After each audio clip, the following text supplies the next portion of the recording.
दोस्तों इस वीडियो के अंदर मैंने 3 स्टेप्स पर मुश्तमिल एक फ्रेमवर्क बताया है। जब तक आप इस फ्रेमवर्क को इस्तेमाल नहीं करोगे तब तक आप जो कुछ भी पढ़ोगे सीखोगे वो भूल ही जाओगे। जो भी इंसान किसी भी चीज़ को लंबे अरसे तक याद रख पाता है वो जानते हुए या ना जानते हुए इस फ्रेमवर्क का ही इस्तेमाल करता है। ये फ्रेमवर्क सिर्फ पढ़ाई में आपकी मदद नहीं करता बल्कि चीज़ों को समझने में और उनको लंबे अरसे तक याद रखने में आपकी मदद करता है। तो आप शायद सोचो कि अगर ये फ्रेमवर्क इतना पावरफुल है तो इसको इस्तेमाल करना बड़ा मुश्किल होता होगा। नहीं दोस्तों, बल्कि इसके बरअक्स इसको इस्तेमाल करके ही आप आसानी के साथ पढ़ाई कर सकते हो और चीज़ों को सीख सकते हो। अगर आप इसका इस्तेमाल नहीं करते तो आपको पढ़ाई में और किसी भी चीज़ को सीखने में बड़ी मुश्किल होगी, और जैसे ही आपको मुश्किल होगी आपकी तवज्जो भी पढ़ाई में नहीं लग पाएगी। ये वीडियो नहीं, आपके हाथ में ख़जाना आ गया है। इसमें मैंने डिटेल के साथ समझाने की कोशिश की है। वीडियो लंबा हो सकता है लेकिन पूरा देखिएगा, 2-3 बार देखिएगा। अगर आपने कोई स्किल सीखनी है या फिर कोई कोर्स करना है, जैसे प्रोग्रामिंग का, ग्राफिक डिज़ाइनिंग का,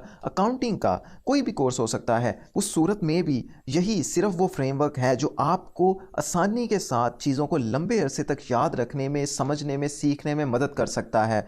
वरना आप अपने कोर्सेज को भी दरमियान में छोड़कर भाग जाओगे। दोस्तों इस फ्रेमवर्क के 3 हिस्से हैं और तीनों हिस्से ही बराबर की अहमियत रखते हैं। अब चलते हैं पहले हिस्से फाइनमैन तकनीक की तरफ। Professor Richard Phillips Feynman theoretical physicist थे। वो फिजिक्स को और बहुत मुश्किल साइंस के कंसेप्ट्स को एक आम इंसान को भी बड़ी आसानी के साथ समझा दिया करते थे, जिसकी वजह से इनका उल्टा नाम द ग्रेट एक्सप्लेनर यानी कि अजीम वजाहत करने वाला पड़ गया था। इनके काम से बिल गेट्स इतना मुतासिर थे कि बिल गेट्स ने इनके सारे के सारे लेक्चर्स खरीद कर फ्री में पब्लिकली अवेलेबल करवा दिए थे। दोस्तों फाइनमैन तकनीक के 3 फेजेस हैं। सबसे पहला फेज है समझने की कोशिश करें और उसको समझें। आपने जिस भी चीज़ को याद करना है सबसे पहले आप उस चीज़ को पढ़ें। अगर आपको समझ आ जाती है तो ठीक है, अगर समझ नहीं आती तो फिर भी आप उसको दोबारा पढ़ के समझने की कोशिश कर सकते हैं। इस तकनीक के दूसरे फेज के अंदर आपने जो कुछ समझा है आप उस चीज को किसी दूसरे इंसान को समझाने की कोशिश करते हैं। हो सकता है कि आपके पास कोई दूसरा इंसान अवेलेबल ना हो,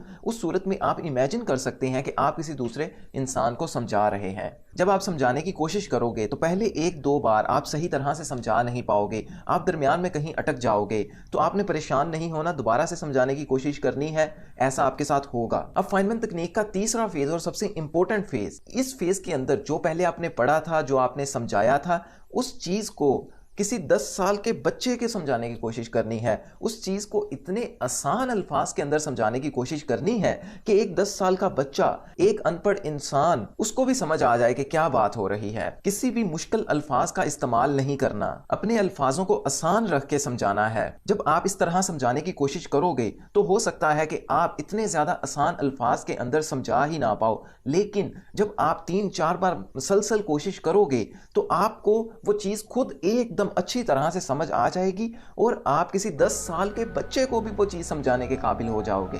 बस आपने करना यह है कि उस चीज को एकदम आसान अल्फाज में रखना है। इस चीज को हम एक एग्जाम्पल के साथ समझते हैं। मिसाल के तौर पर आपने Newton's third law of motion पढ़ना है, समझना है, याद करना है। सबसे पहले आप Newton's third law of motion को बुक से या कहीं भी पढ़ेंगे। जैसे कि Newton's third law of motion कहता है कि हर एक्शन का एक बराबर लेकिन मुखालिफ रिएक्शन होता है। सबसे पहले आपने इस डेफिनेशन को पढ़ा, समझने की कोशिश करें इसमें क्या बात हो रही है।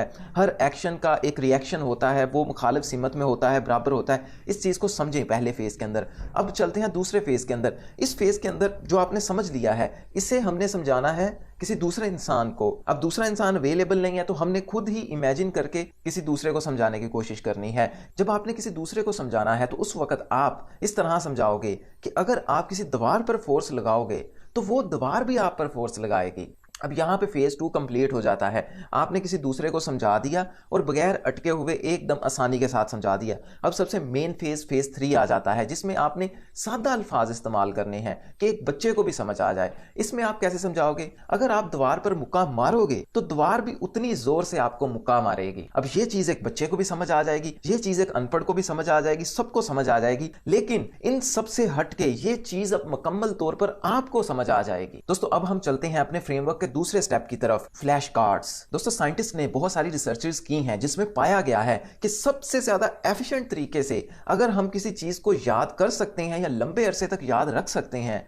तो वो चीज है फ्लैश कार्ड्स। आप शायद पूछोगे फ्लैश कार्ड क्या होता है। दोस्तों ये एक पेपर का टुकड़ा ही होता है। इसकी एक साइड पर हमने क्वेश्चन लिखा होता है और इसकी दूसरी साइड पर हमने आंसर लिखा होता है। दोस्तों देखने में ये कोई खास चीज नहीं लगती, लेकिन जब हम इसका इस्तेमाल करते हैं तो फिर हमें चीजें बहुत अच्छी तरह से याद होती हैं। आपने करना ये होता है कि जो भी आपने समझा है उसके अंदर जितने भी क्वेश्चन आंसर्स बन पाते हैं उनके क्वेश्चन आंसर्स के फ्लैश कार्ड बना लेने होते हैं। बाद में आपने किसी एक रैंडम फ्लैश कार्ड को उठाना होता है, उस पे लिखा हुआ क्वेश्चन पढ़ना होता है और उसका जवाब देने की कोशिश करना होती है। जब आप जवाब दे चुके हों उसके बाद में आपने उसको उल्टाकर जो जवाब उस फ्लैश कार्ड के पीछे लिखा है उसको पढ़ना है और जो आपने जवाब दिया था और जो पीछे लिखा है इन दोनों को मैच करके देखना होता है। अब आप पूछोगे कि इसमें खास बात कौन सी है। दोस्तों फ्लैश कार्ड्स के अंदर खास बात जो है वो मैं इस फ्रेमवर्क के तीसरे स्टेप के अंदर बताऊंगा। बस आप ये समझ लें कि आपने इस तरह से फ्लैश कार्ड्स बनाने हैं। लेकिन पर्सनली दोस्तों मैं खुद फ्लैश कार्ड्स नहीं बनाता क्योंकि इनको संभालना बड़ा मुश्किल हो जाता है, पेपरों को काटना पड़ता है और बाद में बाज़ औक़ात जो हमारे कार्ड्स होते हैं वो गुम हो जाते हैं या फिर मैथ के कार्ड्स और फिजिक्स के कार्ड्स मिक्स हो जाते हैं, मसला होता है। बल्कि मैं जो सिंपल काम करता हूं, जिस तरह से हम रजिस्टर पर ऊपर क्वेश्चन और नीचे आंसर्स लिखते हैं मैं उसी तरह से लिखता रहता हूं। और जब मैंने फ्लैश कार्ड्स को पढ़ना होता है तो मैं एक पेपर का टुकड़ा लेके जवाब के ऊपर रख देता हूं, सवाल को पढ़ता हूं और फिर उसका जवाब दे देता हूं। यानी कि फ्लैश कार्ड्स का काम खत्म करके पेपर के ऊपर ही सारा कुछ लिख देता हूं। अब आपने फाइनमैन तकनीक लगाकर जो चीज समझी है उसके सवालात बना लेने हैं। जैसे कि आपका सवाल हो सकता है कि जब आप दीवार पर मुक्का मारते हो तो दर्द क्यों होता है।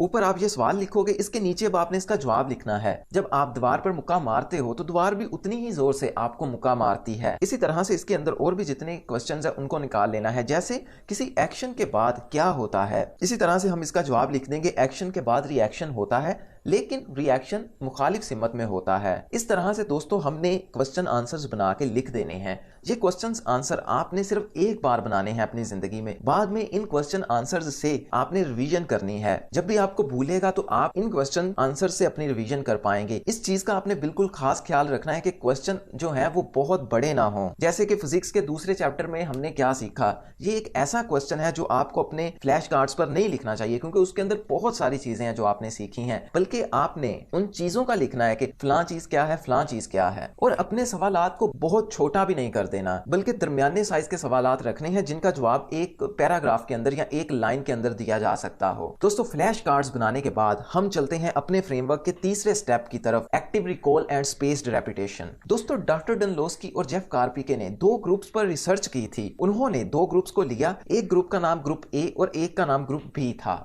ग्रुप ए को कहा गया कि तुमने 3 घंटे पढ़ना है और ग्रुप बी ने भी 3 घंटे पढ़ना था, लेकिन इन दोनों ने अलग अलग मेथड्स से पढ़ना था। ग्रुप ए को कहा गया कि आप एक चीज को बार बार पढ़ो और उसको याद करने की कोशिश करो। दूसरी तरफ ग्रुप बी को कहा गया कि तुम चीजों को सिर्फ एक बार पढ़ो और उसके बाद में जो पढ़ा है उसका अपने आप को जवाब दो, अपने आप का खुद टेस्ट लो। सिर्फ एक बार पढ़ना है, बाद में खुद को खुद का टेस्ट देना है। दोस्तों दोनों ग्रुप्स के पास 3-3 घंटे थे पढ़ाई करने के लिए। जब इन दोनों का रिजल्ट आया तो ग्रुप बी ने, जिन्होंने एक बार पढ़ के बाद में अपने आप को टेस्ट देना था, उनकी परफॉर्मेंस 60% से ज्यादा अच्छी थी। और जो सिर्फ बार बार पढ़ के याद कर रहे थे उनको बहुत कम चीजें याद हुई थी। दोस्तों सिर्फ यही नहीं, बल्कि जब 1 हफ्ते के बाद इन दोनों ग्रुप्स का दोबारा से टेस्ट लिया गया तो ग्रुप ए जो था, जिन्होंने बार बार पढ़ के चीजों को याद करना था, वो तकरीबन 90% चीजों को भूल चुका था, उसको पता ही नहीं था उसने क्या पढ़ा था। लेकिन जो ग्रुप बी था, जिसने चीजों को एक बार पढ़ा था और उसके बाद में बार बार अपना टेस्ट लिया था, उस ग्रुप को 70% चीजें याद थी।